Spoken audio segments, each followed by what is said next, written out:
Bonjour tout le monde, aujourd'hui je vous propose une vidéo sur la ville du Havre. Je vais vous raconter ma petite aventure dans cette ville, sa cyclabilité, comment on y loue un vélo gratuitement, où on peut se balader, aussi bien en vélo qu'à pied, et un peu d'histoire. Sans oublier quelques échanges avec des automobilistes. Pour arriver au Havre, j'ai pris le train, qui fait arriver dans une gare très proche du centre-ville, et j'ai tout de suite pu voir une station de location de vélo. Alors la chose étrange, c'est qu'il n'y avait pas de prix d'affiché. J'ai été demandé, effectivement la location est gratuite. Petit problème, c'est que cet espace à côté de la gare est pour la location longue durée, et donc ils m'ont renvoyé vers ce qu'ils appellent la plage. C'est une autre station où on peut louer des vélos à la journée, et donc le matin, il y a plus de vélos disponibles. Le problème, c'est que là, j'étais arrivé en après-midi. Désespéré, j'ai donc lancé un appel sur Twitter. De toute façon, l'après-midi était pluvieuse, j'ai donc trouvé refuge dans le musée d'histoire naturelle. D'ailleurs, j'ai une astuce pour les voyageurs, c'est d'utiliser le casier du musée comme bagagerie, c'est toujours pratique. Pour revenir à Twitter, il y a Toyoma qui m'a contacté par message privé et qui m'a proposé très gentiment 2 vélos pour le lendemain. Tomoya a d'ailleurs pu contribuer à l'aménagement des pistes temporaires que vous pourrez retrouver ici, sur le site de tousavélo, lehavre.fr. La métropole a demandé à l'association La Roue Libre de faire des propositions d'aménagement et donc Tomoya a pu suggérer ce carrefour hollandais. Il est pas trop mal mais encore régi par des feux et pas de céder le passage. Il y a donc encore de l'optimisation à faire dessus.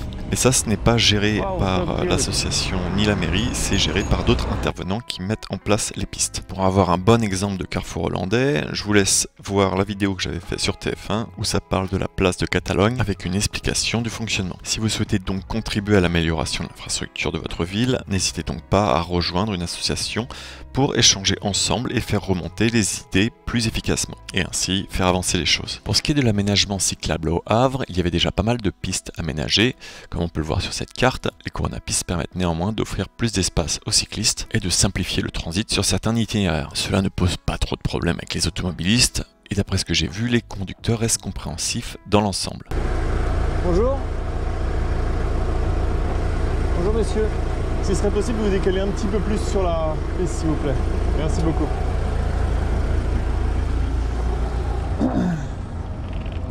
Bonjour.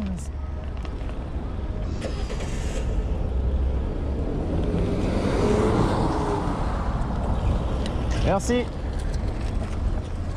Néanmoins, l'aménagement cyclable au Havre reste très spécial. Il alterne entre des pistes, bandes cyclables et trottoirs, ce qui crée une discontinuité cyclable et une interrogation de la part des piétons, des cyclistes et des automobilistes sur la place du vélo. Je vais vous mettre d'ailleurs un exemple très concret. Ici, il y a un arrêt de la piste cyclable, donc je retourne sur la route. L'automobiliste ne comprend pas, me klaxonne, je lui indique que la piste recommence quelques mètres plus loin. Let's go.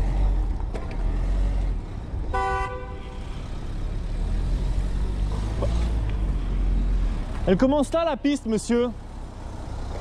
Bonjour. Elle commence là la piste. Là-bas c'est un trottoir. Eh oui, eh oui. C'est vrai que, aussi bien pour moi que pour lui, c'est une situation qui est assez étrange. Et c'est la même chose ici, au niveau de la piste cyclable qui s'arrête sur le trottoir. Je continue sur le trottoir, je gêne le piéton, mais la piste repart de plus belle sur le trottoir quelques mètres plus loin. Il n'y avait pas non plus de bande cyclable sur ce pont, ni de déviation d'itinéraire bis proposé aux cyclistes. Néanmoins, dans cette ville, les trottoirs larges permettent cette cohabitation cycliste-piéton, même si ce n'est vraiment pas idéal. La ville est également équipée de nombreux M12, mais sans bande cyclable, ce qui crée des situations un peu étranges comme ici où je suis obligé de dépasser par la droite en serrant un petit peu, et j'ai également constaté l'absence de sas vélo pour pouvoir continuer à gauche. J'espère que ces aménagements arriveront avec le nombre croissant de cyclistes dans cette ville. Alors on va passer maintenant à une balade dans le Havre. Alors encore une fois, merci à Tomoya qui m'a prêté son vélo pliant et un vélo de location Lia. Oui, j'en parlerai plus tard, ça arrive. Donc la première découverte en vélo fut le tunnel Gêneur, un tunnel très particulier qui n'accepte pas les piétons au vu de sa longueur, presque 700 mètres de ligne droite. Néanmoins, les piétons peuvent emprunter gratuitement le tram sur cette portion. Ce tunnel a également servi d'abri anti-bombardement pendant la guerre de 39-45, car le 5 septembre 1944, près de 82% de la ville ont été complètement rasés, ce qui lui donne aujourd'hui son architecture si particulière. Ce tunnel est donc équipé de 2 pistes, une montante, une descendante, permettant de relier la forêt nationale de Montjon au centre-ville. Cette forêt est vraiment très agréable et dispose d'une grande boucle protégée pour les cyclistes, avec en son centre un lac très agréable pour se reposer. Oh Tu sais que ça. Vas-y, reprends l'élan. Allez, go. Une fois cette visite terminée, il suffit de reprendre le tunnel en ligne droite pour retomber sur les quais où se trouvent la plupart des restaurants et profiter des poissons fraîchement pêchés. Pensez néanmoins à réserver car au moment où j'y étais, presque tout le restaurant était complet. Je vous invite aussi à aller faire un tour près de la librairie appelée Volcan par les habitants. Vous ne pourrez pas la louper et pour circuler dans la ville, c'est très simple car après-guerre, elle a été redessinée complètement par l'architecte Auguste Perret qui a décidé de créer un triangle basé sur des éléments très visibles incarnés par des tours. Il est donc très difficile de s'y perdre. Ces éléments font d'ailleurs beaucoup écho à Paris, avec d'ailleurs la rue de Paris, rappelant la rue de Rivoli, et l'avenue Foch étant plus large que les Champs-Élysées. Comme je le disais plus tôt, la singularité architecturale du Havre est depuis 2005 reconnue dans le monde entier. C'est d'ailleurs le premier ensemble urbain européen du XXe siècle à être inscrit par l'UNESCO. Donc si comme moi vous êtes fasciné par l'architecture, n'hésitez pas à aller faire un tour au Havre. Beaucoup d'édifices sont complètement uniques, comme l'église Saint-Joseph, aussi réalisée par l'architecte Auguste Perret. N'hésitez pas à rentrer dedans, la luminosité y est incroyable.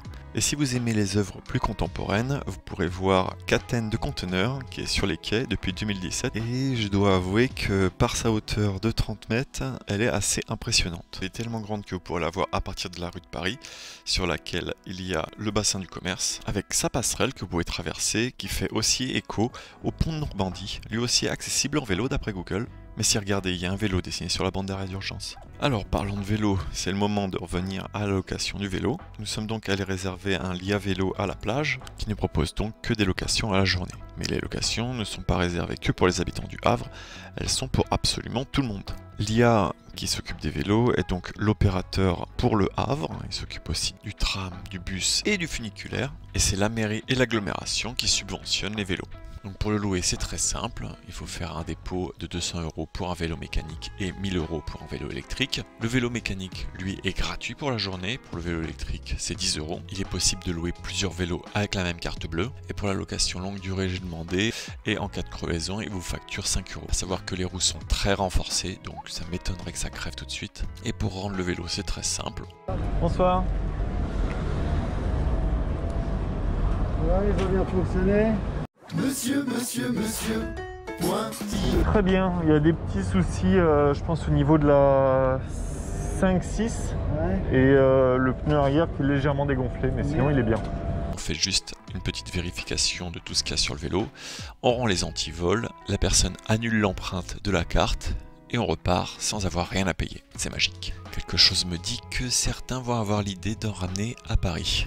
L'idée de louer des vélos classiques 6 mois, parce que vous pouvez les prendre 6 mois et c'est D'accord. gratuit, Ouais. toujours avec 200 € de caution, à des gens qui sont partis faire le tour d'Europe, etc. Ah, c'est génial. Ouais.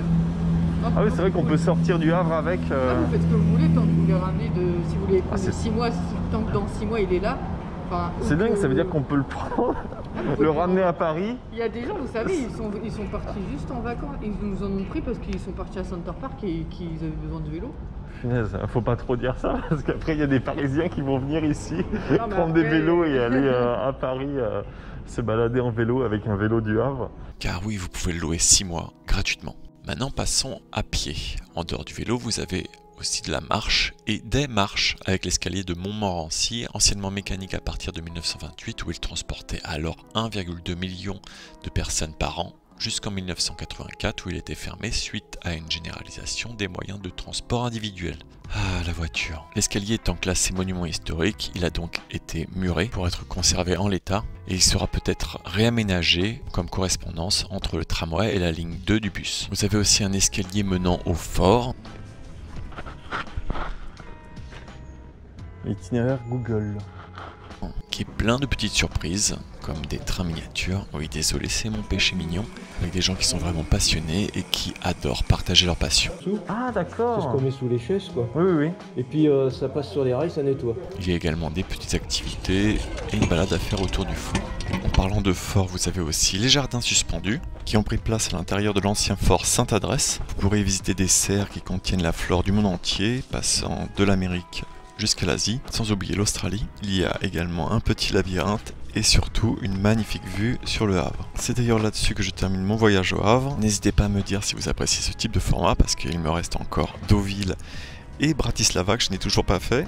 En parlant de production vidéo, merci aux 2 nouveaux tipeurs, Jolivet et Fifi. Merci de m'encourager à continuer la production de vidéos. Comme je le dis, Tipeee me permet d'avoir plus de liberté et de temps pour réaliser mes contenus. À ce propos, les 3 prochaines vidéos qui arrivent sont sur comment sécuriser son vélo, que je vais faire en collaboration avec Le Parisien, une où je présenterai mon vélo, et une autre où je ferai un test sur le casque Matrix Lumos. N'hésitez donc pas à vous abonner pour ne rien louper.